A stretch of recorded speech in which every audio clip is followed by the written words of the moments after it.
بسم اللہ الرحمن الرحیم الحمد للہ وکفی وسلام علی عباده الذین اصطفى اما بعد قال اللہ تبارک وتعالی ان عدة الشہور عند اللہ 12 شہرا فی کتاب اللہ یوم خلق السماوات والارض منها 4 حرم ذلك الدین القیم فلا تظلموا فیہن انفسکم صدق اللہ العظیم۔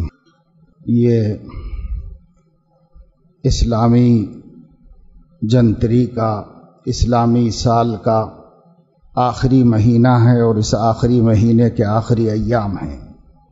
2-4 دن باقی ہیں جس کے بعد نئے سال کا اسلامی اعتبار سے آغاز ہوگا۔ ہر سال کا اختتام آدمی کو دعوت احتساب دیتا ہے کہ اس نے اپنے ملی ہوئی مہلت میں اور اللہ کے دیے ہوئے وقت میں کیا فائدہ اٹھایا ہے اور کس قسم کے نقصان اور خسارے میں مبتلا رہا ہے۔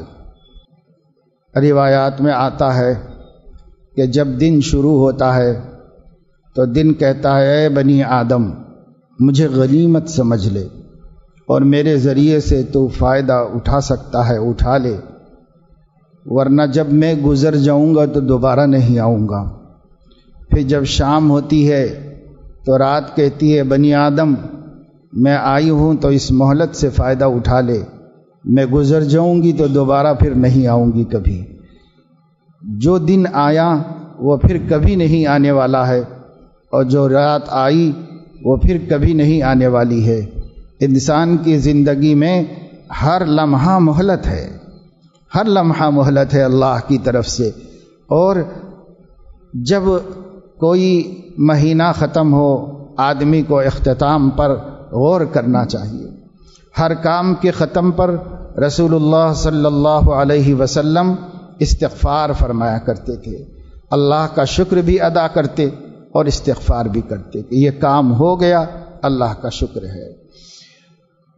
پوری زندگی رسول اللہ صلی اللہ علیہ وسلم کو سامنے رکھیں اور ان اذکار کو جو آپ کی زبان مبارک سے زندگی کے ہر موقع کے اوپر ارشاد ہوئے ہیں اس کو غور کریں تو آپ کی سمجھ میں بات آئے گی کہ مومن کے ہر کام کی ابتدا اللہ کے نام اور اس کی نصرت سے ہونی چاہیے، اور مومن کے ہر کام کا اختتام اللہ تعالیٰ کی تعریف و توصیف اور اپنے عمل کی کوتاہیوں پر ندامت اور استغفار سے ہونا چاہیے۔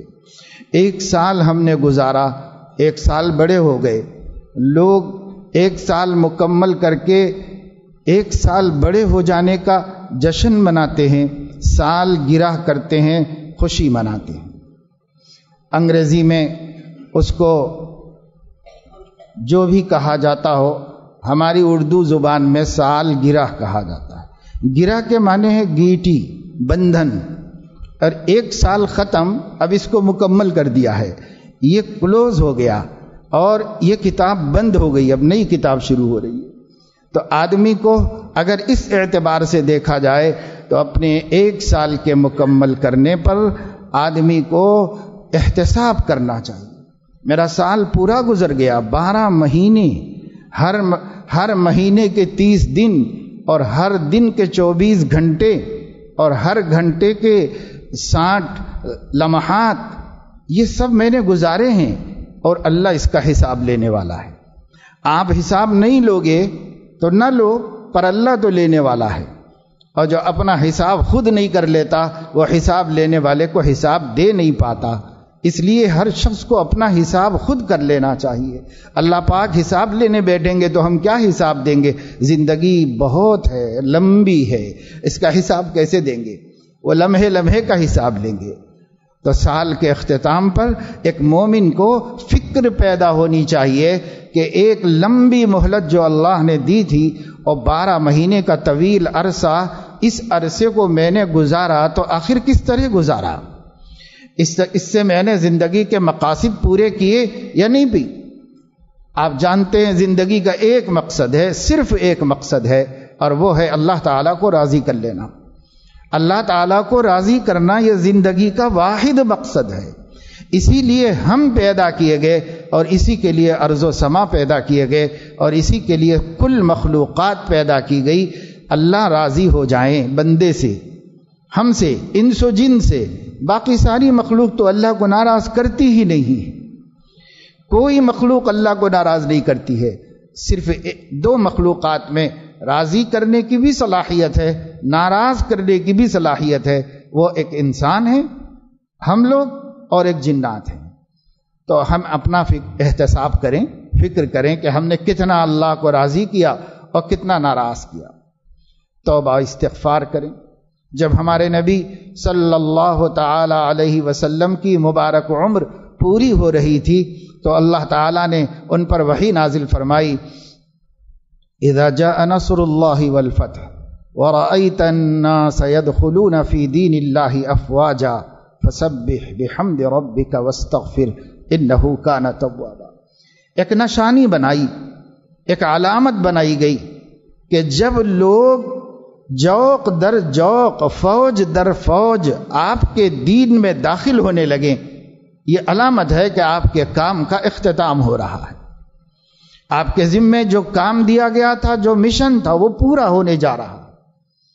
شروع میں تو کئی دن کی محنتوں کے بعد اللہ کا کوئی ایک بندہ ہدایت کی طرف راغب ہوتا تھا اور مسلمان ہوتا تھا. لیکن اختتام حیات میں ایسا ہوا کہ قبیلے آئے، گاؤں چلے آئے حضور علیہ السلام کے پاس. اسلام کیا ہے آپ نے بتایا، قبول کر لیا، وہ مسلمان ہو گئے. یہ تھا فوج در فوج لوگوں کا آنا. حضور علیہ السلام کو فرمایا گیا جب لوگ بڑی جماعتیں بن کر ہدایت کی طرف آئیں اور آپ کے ہاتھ پر مشرف اسلام ہوں، یہ علامت ہوگی کہ آپ کا کام پورا ہو گیا. کام پورا ہو گیا، اور جب کام پورا ہو گیا تو واپس اپنے وطن جانا ہوگا. کام کے لیے جس نے بھیجا ہے اس کے پاس لوٹنا ہوگا. لہذا آپ کیا کریں؟ فسبح بحمد ربک واستغفرہ انہ کان توابا. تسبیح کرنا شروع کر دیجئے تحمید کے ساتھ اور استغفار کیجئے، کیونکہ کام کا اختتام استغفار کو چاہتا ہے. شروع میں تو کہا تھا اللہ آپ کے نام سے شروع کر رہے ہیں، آپ ہمارے عمل میں برکت دیجئے اور ہمارے عمل میں اپنی نصرت شامل حال فرمائیے. اور جب کام ختم ہو گیا تو اے اللہ آپ کا شکر ہے کہ کام ختم ہو گیا، لیکن ہم بندے ہیں، ہم نے آپ کے کام کا اور بندگی کا حق نہیں ادا کیا. ان کوتاہیوں اور کمزوریوں کو معاف کر دیجیے گا. استغفار پچھلے گناہوں سے معافی طلب کرنے کو کہتے ہیں، اور توبہ آئندہ نہ کرنے کے عہد کو کہتے ہیں. پچھلے گناہوں سے معاف کر دیجئے، بہت ہو چکے گناہ، اس کو آپ اپنے کرم سے معاف کر دیجئے. نہیں ہے ہم اس قابل کہ ہمارا عمل آپ کے سامنے پیش کریں. لوگوں نے دیکھا تھا سیدنا شیخ عبد القادر جیلانی رحمہ اللہ کو کہ وہ کعبے کی چوکھٹ کے سنگریزوں پر پیشانی رکھ کر رگڑ رہے تھے. ابھی تو ایسا نہیں ہے نا، ابھی تو کعبہ صاف ستھرا بنا ہوا اور نہایت کلین رہتا ہے ہمیشہ. ایک وقت تھا جب کعبہ شریف میں سنگریزے تھے، پتھر پڑے ہوئے تھے، اور اس کے اوپر لوگ گزرتے تھے، چلتے تھے، تو اس کے دروازے پر جو سنگریزے تھے، جو پتھر کنکریاں تھیں، اس پر اپنی پیشانی رکھ کر رگڑ رہے تھے. می مالید و می نالید، پیشانی رگڑ رہے تھے اور رو رہے تھے اللہ کے سامنے. اب کیا کہہ رہے تھے اللہ تعالیٰ سے؟ من نگویم کے طاعتم بے پذیر قلم عفو بر گناہم کش. مالک میں یہ نہیں کہتا کہ آپ میری نیکیاں قبول کیجئے، اتنی جرت کیسے کروں. میں یہ کہتا ہوں کہ میرے گناہوں پر معافی کا قلم پھیر دیجئے، بس اتنی درخواست کے ساتھ آیا ہوں. ہمیں معاف کر دیجئے، ہم گناہ بہت کیے ہیں، اور وہ جو نیکی ہے نا وہ بھی گناہ سے کچھ کم نہیں. کیونکہ نیکی اپنی نسبت سے دیکھو تو بہرحال بہت کچھ کوشش کر کے ہم نے عبادت کی، کچھ کام کیا، لیکن خدا کی نسبت سے دیکھو تو اس کی شان کے اعتبار سے قابل قبول عمل ہمارا کیسے ہو سکتا ہے؟ حضور اکرم صلی اللہ تعالی علیہ وسلم بھی استغفار کرتے تھے عبادت کے بعد. اللہم لا احصی ثناء علیک انت کما اثنیت علی نفسک. مولا میں آپ کی تعریف کا حق نہیں ادا کر سکتا. اگر وہ نہیں کر سکتے تو کائنات میں کون ہے جو کر سکتا ہے؟ اس لیے شیخ سعدی رحمۃ اللہ علیہ نے ایک موقع پہ فرمایا سب سے بڑی حمد یہ ہے کہ آدمی حمد نہ کر سکنے کا اقرار اللہ کے سامنے کرے. یہ سب سے بڑی حمد کہ اللہ میں نہیں کر سکتا آپ کی تعریف، میں عاجز ہوں آپ کی تعریف کرنے سے. ہاں ایک جملہ نبی نے اپنی حکمت سے دیا ہے، انت کما اثنیت علی نفسک. آپ ویسے ہیں جیسے آپ اپنے کو جانتے ہیں. آپ کی تعریف وہی ہے جو آپ نے اپنی تعریف کی ہے. ہم تو نہیں کر سکتے. اللہ جانتا ہے کہ وہ کتنا بڑا ہے، کس شان کا ہے، کن صفات کا ہے. جتنا نبی کو علم دیا گیا ہم اتنا جانتے ہیں، اس سے زیادہ نہیں جانتے. انت کما اثنیت علی نفسک. حضور نے ہمیں سکھایا کہ تم بھی یہ کہا کرو آپ ویسے ہی ہیں جیسے آپ ہیں. مگر میں تو جانتا نہیں تو بولوں گا کیسے، تعریف کیسے کروں گا؟ اس لیے میرے عزیزو ہمیں چاہیے کہ اپنے ہر اختتام کے موقع پر خاتمہ حیات کا تصور کریں. یہ سال کا خاتمہ ہے، اس کو سوچیں کہ ایک زندگی کا بھی خاتمہ کا کوئی گھڑی ہوگی نا جب ہماری زندگی کا خاتمہ ہو رہا ہو. عمر بھر کی سانسیں آخری مرحلے میں آ کر مکمل ہو چک رہی ہو. وہ گھڑی اگر ہماری اچھی رہی تو ہم اچھے ہیں، اور اگر وہ گھڑی اچھی نہیں رہی تو ہم سے برا اس کائنات میں کوئی بھی نہیں. انما العبرۃ بالخواتیم. نبی نے فرمایا خاتمے کی گھڑی کا اعتبار کیا جائے گا آخرت میں. خاتمہ بالخیر ہے تو ہم اچھے ہیں، اور اگر خدا نہ خواستہ شامت اعمال سے خاتمے کی گھڑی بری ہوئی تو پھر ہمارے اچھے ہونے کا کوئی راستہ بھی نہیں. سرور عالم صلی اللہ علیہ وسلم نے فرمایا بندو توبہ کرو، اللہ تمہاری ہر توبہ قبول فرمائے گا، چاہے کتنے بڑے گناہ سے کرو، اللہ توبہ قبول فرمائے گا. تواب ہے، بہت بخشنے والا ہے. للذین عاملوا السوء بجہالۃ ثم یتوبون من قریب فاولئک یتوب اللہ علیہم. جہالت شرط نہیں ہے گناہ کی کہ ناواقفیت سے گناہ کیا ہو، یہ شرط نہیں ہے، بلکہ یہاں جہالت کا ذکر یہ صفت ہے. ہر گناہ کرنے والا جاہل ہے، اس لیے اس کو کہا گیا جو گناہ کرے جہالت ہی سے کیا. علم کے ساتھ گناہ نہیں ہوتا، جہالت کے ساتھ کیا. عالم بھی اگر گناہ کیا تو جب گناہ کر رہا ہے تب جاہل ہی ہے وہ، اس لیے بھی جہالت فرمایا گیا. ایسا نہیں کہ نادانی سے کرے تو معاف ہوگا اور جان بوجھ کے کرے تو معاف نہیں ہوگا.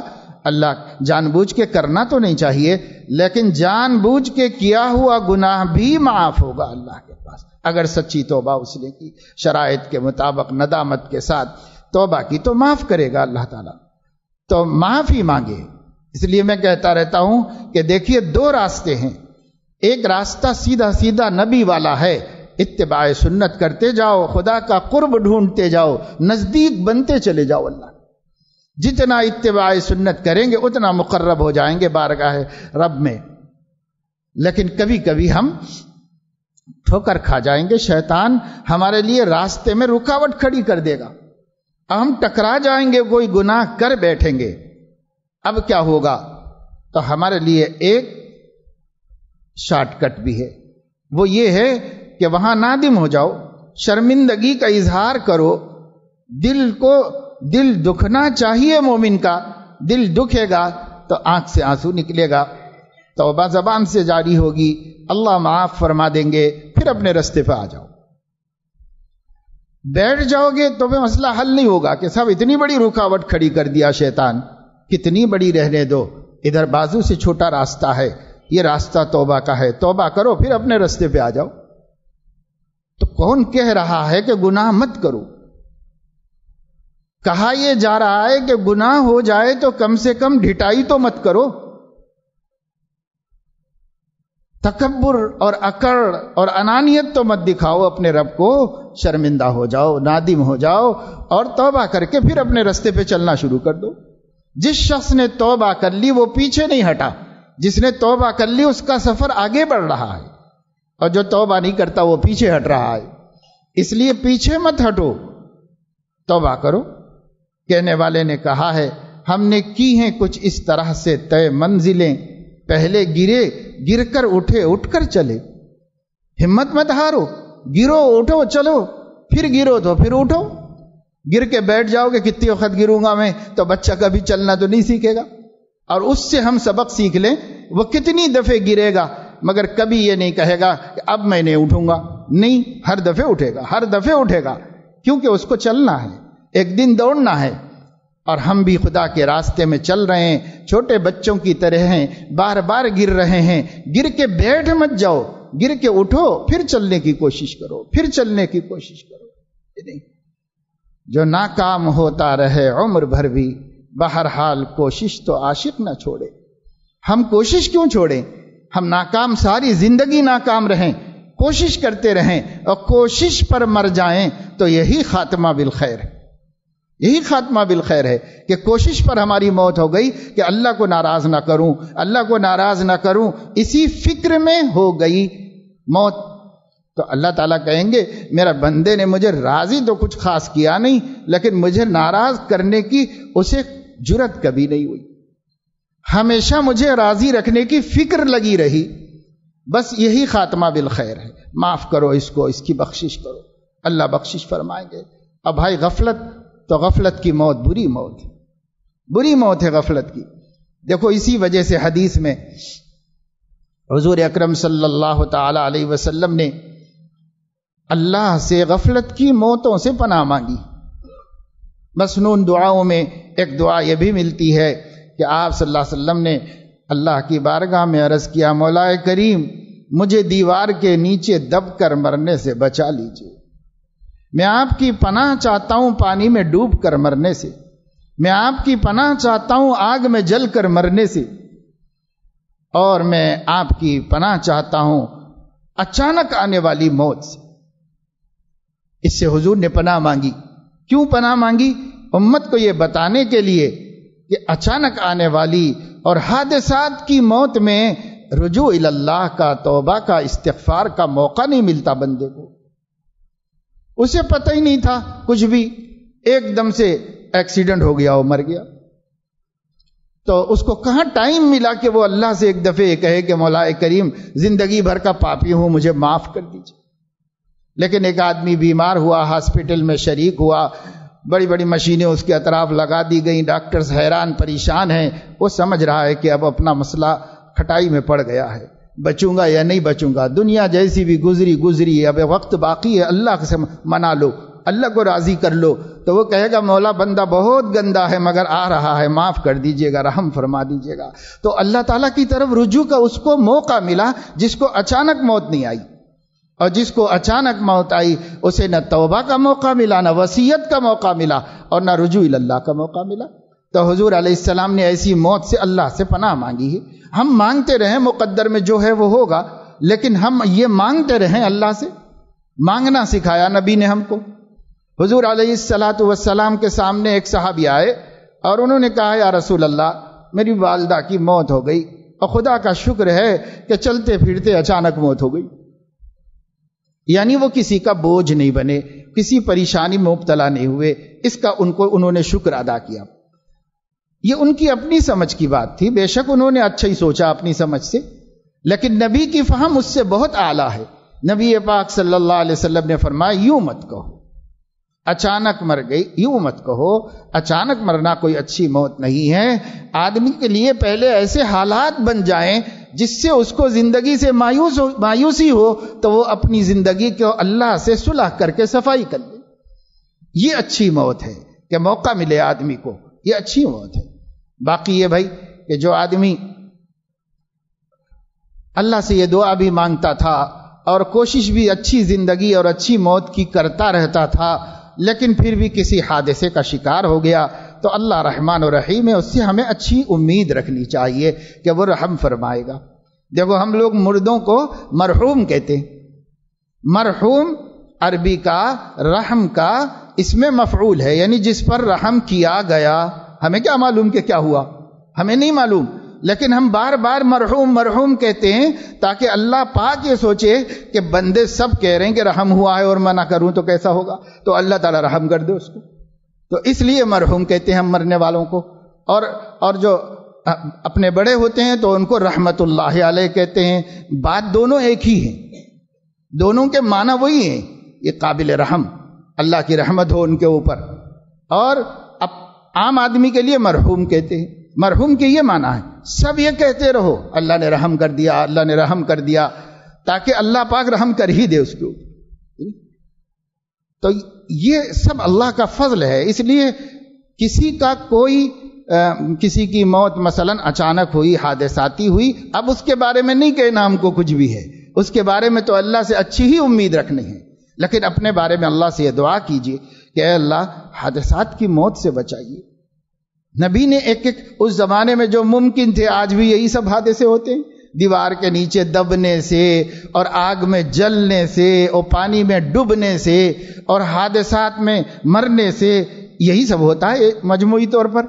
یہ اچانک موتیں ہیں، فجاعت الموت، اچانک آنے والی موت.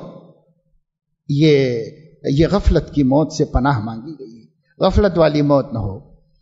ایک حدیث میں حضور علیہ الصلاۃ والسلام کی یہ دعا منقول ہے کہ آپ نے اللہ رب العزت سے دعا مانگی، اے اللہ میرا سب سے بہترین عمل آخری عمل کر دیجیے، بہترین دن آخری دن ہو، میری زندگی کی بہترین گھڑی آخری گھڑی ہو. یہ حضور علیہ السلام نے دعا میں مانگا. اب میں بار بار آپ لوگوں کے سامنے عرض کر چکا ہوں، نبی کی دعوت کے 3 طریقے ہیں. ایک اپنی زبان سے، دوسرے اپنے عمل سے، تیسرے اپنی دعاؤں سے دعوت دیتے. دعاؤں کے ذریعے تربیت کی ہیں. آپ دعاؤں میں غور کرو تو عقیدے بنیں گے، ایمان کا رخ درست ہوگا، اللہ پر یقین کامل ہوگا، اللہ سے لینے کی صلاحیت اور جذبہ پیدا ہوگا. اور نبی کی دعاؤں کو سمجھو، بار بار سمجھو، بار بار سمجھو، تو دل میں یہ بات بیٹھ جائے گی میں ایک عاجز بندہ ہوں اور میرا کوئی قادر مولا ہے، اس سے تعلق ہے میرا. اور پھر انسان کبھی مایوس نہیں ہوگا، کبھی مایوس نہیں ہوگا. اللہ سے لینا اس کو آ جائے گا. صحابہ کو حضور نے اللہ سے لینا سکھایا تھا. وہ کسی بڑے سے بڑے بادشاہ کے محتاج نہیں تھے، وہ کسی بڑے سے بڑے دولت مند کے محتاج نہیں تھے. ان کو اللہ سے لینا سکھا دیا تھا نبی نے. ہمیں معلوم ہو ہم ایک عاجز بندے ہیں اور ہمارا ایک قادر مولا ہے، یہ ہمیں معلوم ہو جائے اور یہ ہمارے دل کے اندر یقین کے درجے میں بیٹھ جائے. میرے عزیزو دوستو، ایک ہے ایمان لانا، یہ پہلا درجہ ہے، اور ایک ہے یقین کا بن جانا، یہ اعلیٰ درجہ ہے. ہم ایمان تو لائے ہوئے ہیں ان سب باتوں کے اوپر، لیکن ہمارا یقین نہیں بنا ہوا ہے. اگر یقین بنا ہوا ہو تو آج بھی ہو جو براہیم کا ایمان پیدا، آنکھ کر سکتی ہے انداز گلستاں پیدا. ایمان بنے، ایمان یقین میں تبدیل ہو جائے، اور ایمان کو بنانے کی محنت پوری عمر کرنا ہے. کون ہے جو مومن ہم تو مسلمان ہیں. ارے مسلمان ہیں نہیں، یہ مسلمان ہونے کا پہلا درجہ ہے، اور نجات اعلیٰ درجے پر ہوتی ہے. ایمان بناؤ، اسلام بناؤ. یا ایھا الذین آمنوا ادخلوا فی السلم کافہ. ایمان والو، ابھی مسلمان بنے ہو، ابھی ایمان میں داخل ہوئے ہو، پورے داخل ہو جاؤ. ہر جہت سے، ہر پہلو سے تمہاری زندگی ایمان کا عکس جمیل بن جائے. ہر پہلو سے بناؤ، اخلاق کے پہلو سے بناؤ، عبادت کے پہلو سے بناؤ، عقیدے کے پہلو سے بناؤ، اور انسانیت کے پہلو سے بناؤ. ہر پہلو سے اپنے ایمان کو مضبوط کرو. ہم جائزہ لیں، ہمارا 1 سال گزرا تھا محرم کے بعد سے، اب ذی الحج ختم ہونے جا رہا. ہم نے کتنا ایمان بنایا، ہم نے اپنے یقین کو کتنا درست کیا. 1 سال پہلے میں جتنی عبادت کرتا تھا، اس 1 سال کے گزرنے کے دوران عبادتوں میں کتنا اضافہ ہوا. 1 سال پہلے جیسی عبادت کرتا تھا، اس 1 سال کی محنت سے اس عبادت کی کیفیت میں کتنی ترقی ہوئی. 2 چیزوں میں انسان کو بڑھتے جانا ہے. ایک اللہ کی بندگی کی مقدار بڑھاتے جانا ہے، دوسرے اللہ کی بندگی کا معیار بڑھاتے جانا ہے. جیسی نماز پڑھتے تھے اس سے اعلیٰ نماز چاہیے، جتنی پڑھتے تھے اس سے زیادہ چاہیے، اور جیسی پڑھتے تھے اس سے اچھی چاہیے. یہ زندگی کی محنت اور یہ ہے زندگی کا مقصد. ہم اس مقصد کو تو فراموش کر بیٹھ گئے اور دو روٹی دو بوٹی کا مسئلہ زندگی کے حقیقی مقصد پر اتنا غالب آ گیا. ہر چیز کا حساب ہے اور موت کا کوئی حساب نہیں. اللہ کے سامنے کھڑے ہونے کا کوئی فکر نہیں ہے، ہر چیز کا فکر ہے. تنخواہ ختم ہو جائے گی کیا ہوگا، راشن ختم ہو جائے گا کیا ہوگا، دودھ کے پیسے ختم ہو جائیں گے بچے کا کیا ہوگا، یہ ختم ہو جائے گا تو کیا ہوگا، مہینہ ختم ہو جائے گا، فیس بننی ہے، یہ کرنی ہے، وہ کرنا ہے، وہ کرنا ہے. فکر سے کوئی کسی کا ذہن خالی نہیں، فکروں سے کسی کا ذہن خالی نہیں. اور اگر اللہ پاک کوئی مہک دیتے، پرکھنے کا آلہ دیتے، تو ہم اپنی فکروں کو اپنی آنکھوں کے سامنے لے آتے ہم دماغ میں سے، اور پھر اس کے اوپر ایک نظر ڈال کے دیکھتے کہ ان 100 فکروں میں سے کتنی آخرت کے لیے ہے اور کتنی دنیا کے لیے. تو لگے گا کہ 100 کی 100 دنیا کی فکر ہے، 100 کی 100 آج دن بھر میں ہماری جو 100 فکریں تھی دنیا کے لیے. ایک بزرگ فرماتے ہیں جب صبح ہوتی ہے تو سوچتا ہوں کہ اب تو چلو کام دھندا کر لیں گے اور کچھ کما کے لائیں گے بچوں کے واسطے، اور شام کو عبادت کر لیں گے. رات اپنی ہے، جتنا ہو سکے اللہ کے سامنے کھڑے ہو جائیں گے، عبادتیں کر لیں گے. لیکن جب رات ہوتی ہے اور نماز کی نیت باندھ لیتا ہوں تو پھر دل میں یہی خیال ہوتا ہے کہ کل بچوں کا کیا ہوگا، ان کے مسائل کا کیا ہوگا. تو رات بھی اسی میں کٹتی ہے، دن بھی اسی میں کٹتا ہے. خوردن برائے زیستن و طاعت کردن است، تو معتقد کے خوردن برائے زیستن و زیستن برائے خوردن است. کھانا اس لیے تھا کہ زندہ رہ سکو اور خدا کی بندگی کر سکو، اور تیری سمجھ میں یہ بات آئی ہے کہ کھانا جینے کے واسطے ہے اور جینا کھانے کے واسطے. آج ہماری زندگی پر نظر ڈالیں تو ہمارا پورا دن زندگی کی ضرورتیں پوری کرنے کی فکروں میں گزر گیا، اور جو کھا پی کے طاقت پیدا کی تو اس طاقت سے خدا کی بندگی تو کیا کرتے، دوسرے دن کے لیے کمانے پہ وہ طاقت خرچ کر دی. تو جینا کھانے کے لیے ہو گیا ہے اور کھانا جینے کے لیے ہو گیا ہے. اور جس کام کے لیے پیدا ہوئے تھے وہ پتہ نہیں ہے، وہ ایشو ہی ختم ہو گیا. وہ کیا ہے، کیوں ہم پیدا ہوئے؟ میرے دوستو یہ احتساب کا وقت ہے.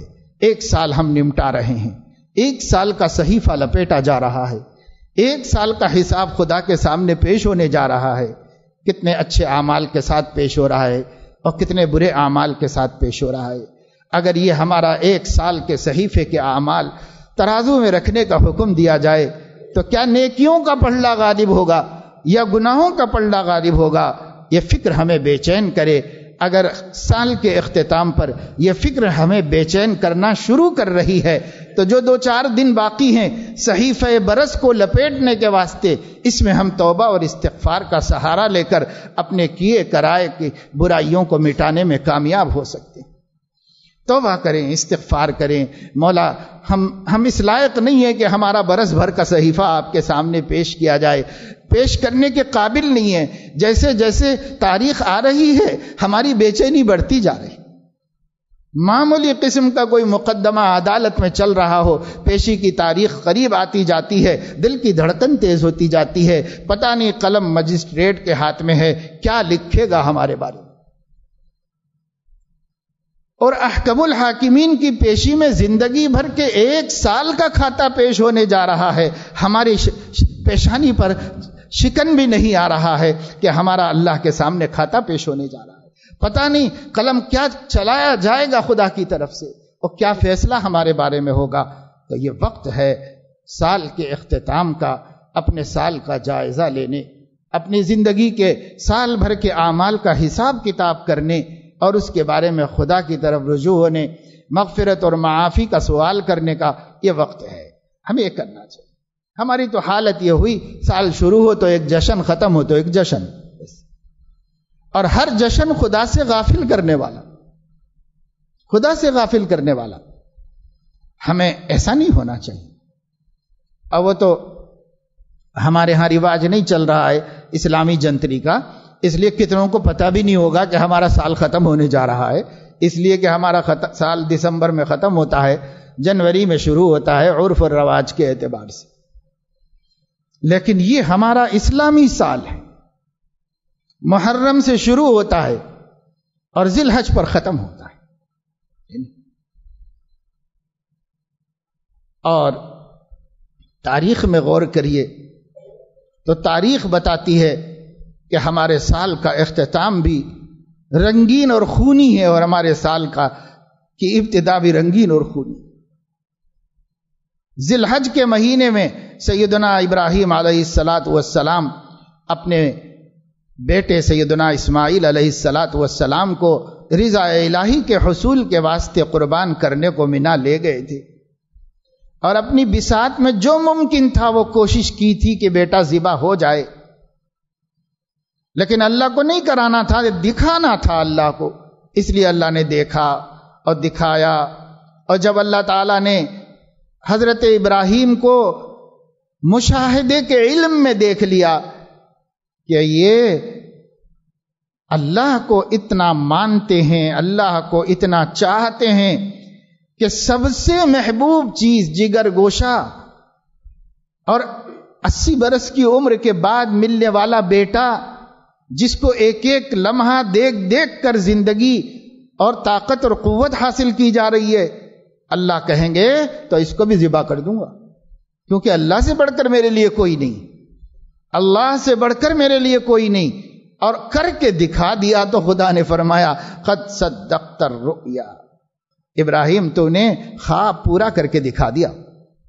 اب میرا مقصد نہیں تھا کہ اسماعیل کو ذبح کراؤں، میرا مقصد تو ان کو زندہ رکھنا ہے اور ان کو پیغمبر بنانا ہے، اور ان کی نسل میں میرے لاڈلے پیارے اور محبوب نبی آخر الزماں کو پیدا کرنا ہے۔ میں کیسے ذبح کرا دوں گا اسماعیل؟ میں نہیں ذبح کرانا چاہتا، میں دیکھنا چاہ رہا تھا کہ اتنے پیارے کو تم میرے نام پر دو گے کہ نہیں دو گے، اور تم نے دے کے بتا دیا قد صدقت الرؤیا۔ اب یہ دمبا ہے، اس دمبے کو آپ ذبح کر دو، یہ فدیہ ہو جائے گا اور اسماعیل کو چھوڑ دیا جائے گا، اور اسماعیل کو دنیا کو قیامت تک بتا دیا جائے گا کہ دیکھو ایمان اس کو کہتے ہیں، ایمان اس کو کہتے ہیں، خدا کے خاطر جان بھی دینی پڑے تو دینا ہے۔ اور نفس کی چھوٹے چھوٹے چوچلوں کو قربان کرنا کون سا بڑا کام ہے؟ اپنے لخت جگر کو بھی قربان کیا جا سکتا ہے، خدا وہ ہے جس کا حق یہ ہے۔ وَتَرَكْنَا عَلَيْهِ فِي الْآخِرِينَ سَلَامٌ عَلَى إِبْرَاهِيمَ، ہم نے پھر اس کو باقی رکھا قیامت تک۔ ہر سال آپ کو ان دنوں میں پورے عالم میں قربانیاں کر کے اس واقعے کو تازہ کرنا پڑے گا کہ اللہ مانگے تو لخت جگر کو بھی دینا پڑے گا، اللہ مانگے تو نفس کیا ہے، نفس کی خواہشات کیا ہیں، اپنی جان بھی دینا چاہیے۔ ایمان اس کا نام ہے، یہ ہر سال اللہ تعالیٰ اس کو سبق دہراتے ہیں، ہمارا آموختہ ہے، وہ ہر سال دہرایا جاتا ہے، اللہ تعالیٰ ہمارے سامنے لاتے ہیں۔ یہ خونی ہے ذی الحج کی تاریخ پوری۔ اب محرم آیا تو پیارے آقا کے لخت جگر، نور نظر، اور جن کے بارے میں حضور نے فرمایا ہما ریحانۃ فی الجنہ، یہ دونوں میرے جنت کے پھول ہیں، حضرت حسن اور حضرت حسین رضی اللہ تعالی عنہما۔ آپ جانتے ہیں یہ کون ہیں، اور کیوں ہمارے خطیب خطبوں میں اہل بیت کا تذکرہ کرتے ہیں؟ بعض لوگوں نے ایک بالکل عجیب بات چلا دی ہے کہ جو لوگ خطبوں میں اہل بیت کا تذکرہ کرتے ہیں وہ روافض سے متاثر ہیں اور وہ شیعوں سے متاثر ہیں، نعوذ باللہ من ذالک۔ یہ تذکرہ اس لیے کیا جاتا ہے کہ روافض ہم پر تہمت نہ لگائیں کہ ہم اہل بیت کے دشمن ہیں۔ ہم ہر ہفتہ خطبے میں اہل بیت کرام کا تذکرہ اس لیے کرتے ہیں کہ ہمارے نبی نے فرمایا علموا اولادکم علی ثلاث خصال، حب اللہ، حب اللہ وحب رسولہ وحب اہل بیتہ۔ اپنی اولاد کو 3 صفتوں پر تربیت کرو، یقین بناؤ، ایمان بناؤ اللہ کی محبت پر، نبی کی محبت پر اور اہل بیت اطہار کی محبت پر۔ اہل بیت ہمارے نبی کا خاندان ہے، اس کا ایک ایک فرد ہماری آنکھوں کا تارا ہے، اس کا ایک ایک فرد ہمارے جگر کا ٹکڑا ہے، نبی کا خاندان ہے۔ اس سے پیارا خاندان ایک امتی کے لیے کوئی اور نہیں ہو سکتا۔ اپنا خاندان 100% قربان کیا جا سکتا ہے نبی کے خاندان کے ایک ایک بچے کے اوپر۔ نبی پاک صلی اللہ علیہ وسلم کی محبت اور اہل بیت کی محبت کا اظہار اور روافض کی تہمت کو رد کرنے کے لیے ہم خطبے میں اہل بیت کا تذکرہ کرتے ہیں۔ یہ اہل سنت کی علامت ہے۔ اہل سنت اہل بیت کی محبت سے ایک ایک رونگٹا ڈوبا ہوا ہے اور سرشار ہیں اہل سنت۔ ہمارے لیے نبی سے بڑھ کر کون ہے، اور نبی کے قبیلے و خاندان سے بڑھ کر کون؟ نبی پاک صلی اللہ علیہ وسلم کی محبت ہمارے بزرگوں میں یہاں تک دیکھی گئی کہ محلے کا ایک سید سردار خاندان، دیوبند میں ایک خاندان سادات کا ایک محلہ ہے، سادات کا خاندان کہلاتا ہے۔ سادات کے خاندان کے بچے چاہے وہ دیندار ہوں چاہے بے دین ہوں، اگر گزر جاتے کہیں سامنے سے تو حجت الاسلام بانی دارالعلوم دیوبند کھڑے ہو جاتے تھے کہ یہ ہمارے نبی کی نسل اور ان کی اولاد ہے۔ یہ احترام ان کے قلوب کے اندر تھا۔ حضرت مولانا یوسف صاحب کاندھلوی رحمہ اللہ جب کسی سید کو دیکھتے تھے تو اس کو آگے کھڑا کر دیتے تھے اور یہ فرماتے تھے کہ سیادت آپ کو خدا کی طرف سے دی گئی ہے، آگے بڑھیے، ہم آپ کے پیچھے چلتے ہیں، چاہے وہ کتنا گناہگار کیوں نہ۔ یہ قلوب میں اہل سنت والجماعت کے اہل بیت کی محبت ہے۔ روافض تہمت لگاتے ہیں تو ان کی بدنصیبی، ان کے جھوٹ بیانی سے ہم کیا کریں گے؟ وہ صبح سے شام تک جھوٹ ہی بولتے ہیں۔ جھوٹ بولنا ان کا ایمان ہے، تقیہ ان کے ایمان میں داخل ہے، تو جھوٹ بولا کریں۔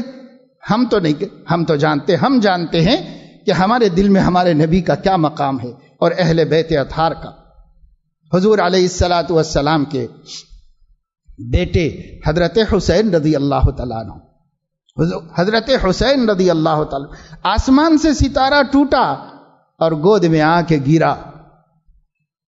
یہ خواب دیکھا تھا ایک خاتون نے اور حضور علیہ الصلوۃ والسلام نے اس کی تعبیر حضرت حسین کی ولادت کی دی تھی۔ حضرت حسین پیدا ہوئے، اللہ کے نبی صلی اللہ علیہ وسلم نے جو ہونے والا تھا اس کی بھی خبر دے دی تھی۔ اسی محرم کے مہینے میں نواسہ رسول کا خون ظلمن کیا گیا، جبرن کیا گیا، اور خاندان نبوت کے چھوٹے چھوٹے بچے نیزے پہ اٹھائے گئے آنے والے مہینے میں محرم کے ذی الحج میں۔ اللہ کے ایک نبی نے اپنے جگر گوشے کو اپنی خوشی سے قربان کر دیا، اور محرم کے مہینے میں امام الانبیاء کے جگر گوشے کو امت نے ظلمن قتل کر دیا۔ یہ حسین اور رنگین اور خونی تاریخ ہے اس امت کی۔ اس امت کو اس مہینے میں بھی سبق لینا ہے ایثار اور قربانی کا، اور آنے والے مہینے کو شروع کرنا ہے ایثار اور قربانی کے جذبات سے۔ کیا فرمایا تھا سیدنا حسین نے آخری خطبے میں کربلا میں؟ میرے نانا کا دین مٹ رہا ہے، میں اس کی احیاء کے واسطے اٹھا ہوں اور چلا ہوں، حکومت کا شوق نہیں ہے، اقتدار کے جذبے سے نہیں کھڑا ہوا ہوں، اگر ہو سکا تو میں اپنے نانا کے دین کو زندہ کر دوں گا، اور اگر نہ ہو سکا تو اس کی کوشش میں جان قربان کر دوں گا۔ یہ تعلیم دے کر چلے گئے حضرت حسین۔ جب محرم آئے گا جگر گوشے رسول کو اس پیغام ہمارے لیے تازہ ہوگا، اور ہم یہ اپنے دل میں جذبہ محسوس کریں گے، ہمارے آقا کے دین کی حفاظت کے لیے جان کوئی قیمت نہیں ہے، جان بھی قربان کر دکھا جلوہ غارت گرے جانے ہنسی جلوہ، تیرے جلووں کے آگے ہم جان کو کیا سمجھتے ہیں، اللہ کے دین کے لیے جان بھی قربان کریں۔ یہ حضرت حسین سکھا گئے اور وہ حضرت اسماعیل سکھا گئے۔ اس پر ہمارے سال کا اختتام اور اس پر ہمارے سال کی ابتدا ہے۔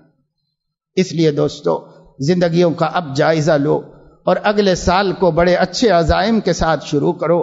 مایوسی کفر ہے، حالات بد سے بدتر ہیں، ہم ایسے دور میں جی رہے ہیں نہ ہمارا دینی حال اچھا ہے، نہ ہمارا معاشی حال اچھا ہے، نہ ہمارا مادی حال اچھا ہے، نہ ہمارا سیاسی حال اچھا ہے، سارے حالات وہ گمبھیر ہیں، پریشان کن ہیں، مایوسیوں کے بادل چھا رہے ہیں، لیکن مومن کبھی مایوس ہوا نہیں، وہ کبھی مایوس ہوگا، کیونکہ مومن کے پیچھے خدا کی قدرت اور اس کی طاقت ہے، وہ کیسے مایوس ہو سکتا ہے؟ اس لیے سال کا اختتام توبہ اور استغفار سے کیجیے، اور سال کا ابتدا بڑے عزائم سے، ارادوں سے، بڑے بڑے پکے ارادوں سے اور بڑے بڑے عزائم سے کیجیے کہ بار الہ وہ سال جیسے گزرا، معافی مانگتے ہیں، توبہ کرتے ہیں، معاف کر دیجئے، لیکن اس سال کو ہم شروع کرنے جا رہے ہیں اس طور پر کہ آپ راضی ہو جائیں اور آپ کے حبیب کا دل خوش ہو جائے۔ ہماری زندگی اگلے سال 1440 میں ایسی رہے گی۔ اللہ سے عہد کر کے شروع کریں، اور جو کوشش کرے گا اللہ اس کو نامراد نہیں کرے گا، مایوس نہیں کرے گا۔ اللہ پاک اپنے فضل و کرم سے ہمیں توفیق نصیب فرمائے کہ ہم اپنے اسلامی سال کا اختتام اللہ سے استغفار اور توبہ کے ساتھ کریں، اور نئے سال کی ابتدا اللہ تعالیٰ سے عہد اور ارادے اور اچھے کاموں کے ساتھ کریں۔ وآخر دعوانا الحمد للہ رب العالمین۔